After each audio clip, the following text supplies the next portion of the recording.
এই গরমের মৌসুমে বিভিন্ন ফলের পাশাপাশি কাঁচা আম কিন্তু প্রচুর পরিমাণে পাওয়া যাচ্ছে।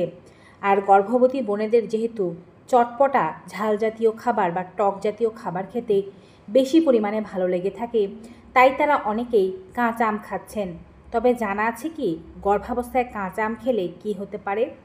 কাঁচা আমের কিছু উপকারিতা থাকলেও এর ক্ষতির দিকটাও কিন্তু নিতান্তই কম নয়। সঠিকভাবে এটিকে খেতে না পারলে উপকারের চেয়ে আপনার ক্ষতিই বেশি হবে। তাই জানতে হবে গর্ভাবস্থায় কাঁচা আম কীভাবে খেলে এর উপকারিতা পাওয়া সম্ভব, আর কাঁচা আম কোনভাবে খেলে গর্ভের বাচ্চাসহ আপনার মারাত্মক কোনো ক্ষতি হয়ে যেতে পারে। সম্পূর্ণ ভিডিওটি দেখবেন। আজকে এই চ্যানেলে নতুন হয়ে থাকলে অবশ্যই চ্যানেলটি সাবস্ক্রাইব করে পাশে থাকা বেল আইকনটি ক্লিক করে দেবেন। ফেসবুক পেজ থেকে আমাদেরকে দেখে থাকলে পেজটি ফলো করতে ভুলবেন না। চলুন শুরু করা যাক। প্রথমে আমরা কাঁচা আমের কিছু উপকারিতা সম্পর্কে জানি। কাঁচা আমের মধ্যে প্রচুর পরিমাণে কিছু পুষ্টি উপাদান পাওয়া যায় যা গর্ভবতী বোনেদের জন্য বেশ উপকারী। যেমন এতে আপনি পেয়ে যাবেন vitamin C, vitamin K, vitamin A, vitamin বি6, ফোলেট ও অন্যান্য পুষ্টি উপাদান। কাঁচা আমের মধ্যে ম্যাগনেসিয়াম ও পটাশিয়ামও পাওয়া যায়। অন্যান্য ফলের মতো মিষ্টি না হওয়াতে এতে চিনির পরিমাণ কিন্তু একেবারেই নেই। তাই যারা ডায়েট করছেন কিংবা গর্ভাবস্থায় যারা ডায়াবেটিসের রোগী রয়েছেন তারা কিন্তু অবশ্যই কাঁচা আম খেতে পারেন। গর্ভাবস্থায় বিভিন্ন ফলের পাশাপাশি কাঁচা আম খেলে গর্ভবতী বোনেদের শরীরের যে পুষ্টির অভাব আছে তা দ্রুত পূরণ হয়ে যায়। কাঁচা আমে প্রচুর পরিমাণে ভিটামিন সি রয়েছে এবং ভিটামিন সি অ্যান্টিঅক্সিডেন্টের কাজ করে। তাই এটি গর্ভাবস্থায় আপনার শরীরের বয়স ধরে রাখতে সাহায্য করে, চেহারা খারাপ হয়ে যেতে দেয় না। কাঁচা আমের ভিটামিন ই শ্বেত রক্তকণিকা উৎপাদনে সাহায্য করে থাকে এবং আমরা সকলেই জানি গর্ভবতী অবস্থায় একজন মহিলার শরীরে রোগ প্রতিরোধ ক্ষমতা বিপুল পরিমাণে কমে যায়। কাঁচা আমের বিটা ক্যারোটিন আপনার রোগ প্রতিরোধ ক্ষমতা বাড়াতে সাহায্য করবে। পাশাপাশি এটি আপনার হৃৎপিণ্ডের জন্য খুব ভালো কাজ করবে। হৃৎপিণ্ড যখন ভালোভাবে কাজ করতে পারবে তখন দেহে ভালোভাবে রক্ত পৌঁছাবে, আর দেহে যদি ভালোভাবে রক্ত পরিচালিত হয় সেক্ষেত্রে বাচ্চাও ভালো রক্ত ও পুষ্টি পাবে। অ্যামাইলেস নামক পাচক এনজাইম কাঁচা আমের মধ্যে পাওয়া যায়। তাই গর্ভাবস্থায় যদি কেউ কাঁচা আম খায় তার অ্যাসিডিটি, কোষ্ঠকাঠিন্য, বদহজমের সমস্যা এগুলো কম হবে। গর্ভবতী বোনেরা প্রায় সময় বিভিন্ন খাবার খাওয়ার মাধ্যমে অ্যাসিডিটির সমস্যায় ভোগেন। যাদের কনস্টিপেশন হচ্ছে, গ্যাস্ট্রিক অ্যাসিডিটির সমস্যায় ভুগছেন, বদহজম হচ্ছে, তারা কাঁচা আম খেলে এই সমস্ত সমস্যা থেকে মুক্তি পেতে পারবেন। গর্ভাবস্থায় যে সমস্ত খাবারগুলো আপনি খাচ্ছেন তার সরাসরি ইফেক্ট বাচ্চার উপরে গিয়ে পড়ে। আপনি যদি কাঁচা আম খেতে পারেন দেহ থেকে টক্সিনের মাত্রা কমতে থাকবে। গরমের সময় অতিরিক্ত ঘাম হয় যার ফলে শরীর থেকে সোডিয়াম ক্লোরাইড এবং আয়রন বের হয়ে যায়। কাঁচা আম খাওয়ার মাধ্যমে ডিহাইড্রেশনের সমস্যা থেকে আপনি মুক্তি পাবেন। দেহের মধ্যে পটাশিয়াম ও ম্যাগনেসিয়ামের একটি ভালো ব্যালেন্স হবে, যার ফলে আপনার হাই প্রেশার হওয়ার আশঙ্কা কিংবা হাই প্রেশার থাকলে সেটি কমিয়ে আনতে খুব ভালো সাহায্য করবে কাঁচা আম। কাঁচা আম খাওয়ার মাধ্যমে বডি ডিহাইড্রেশনের হাত থেকে মুক্তি পাবে এবং বাচ্চা জলশূন্যতায় ভুগবে না।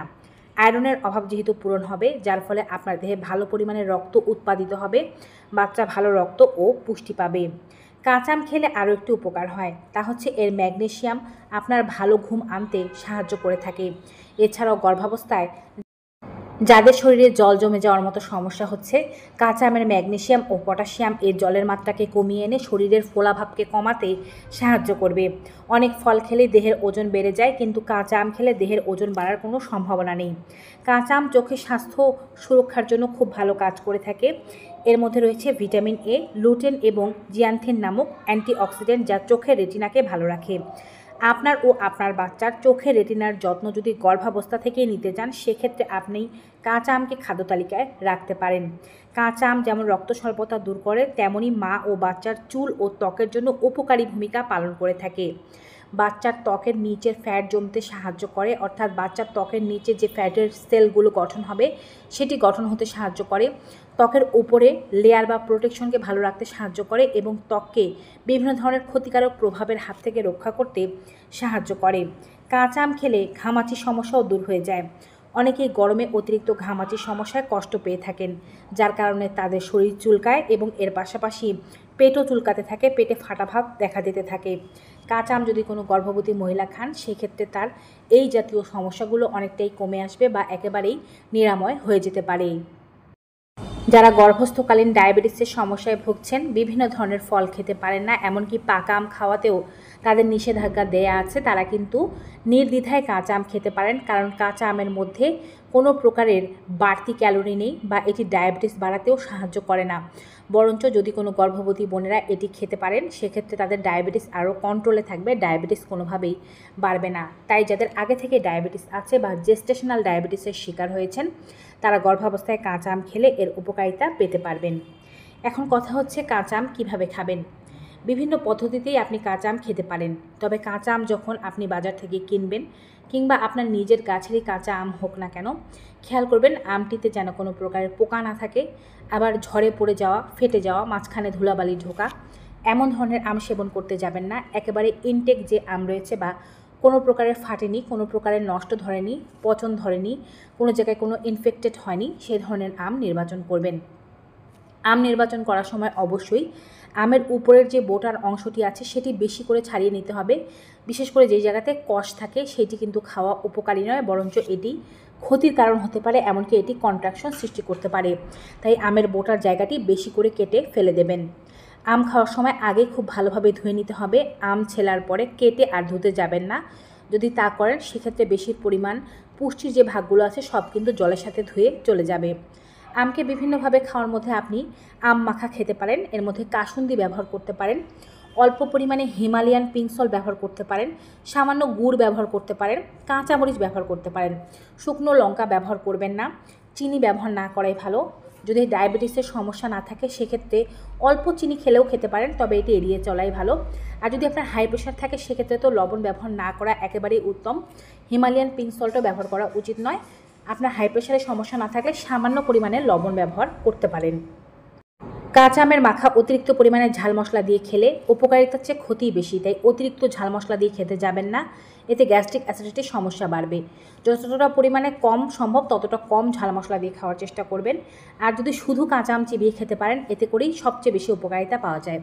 এছাড়াও আম পান্না বানিয়ে খেতে পারেন, আম হালকা পুড়িয়ে বা সেদ্ধ করে তার মধ্যে গুড় ও অল্প পরিমাণে নুন মিশ্রিত করে আম পান্না বানিয়ে খেলে এটিও শরীরের পক্ষে বেশ উপকারী।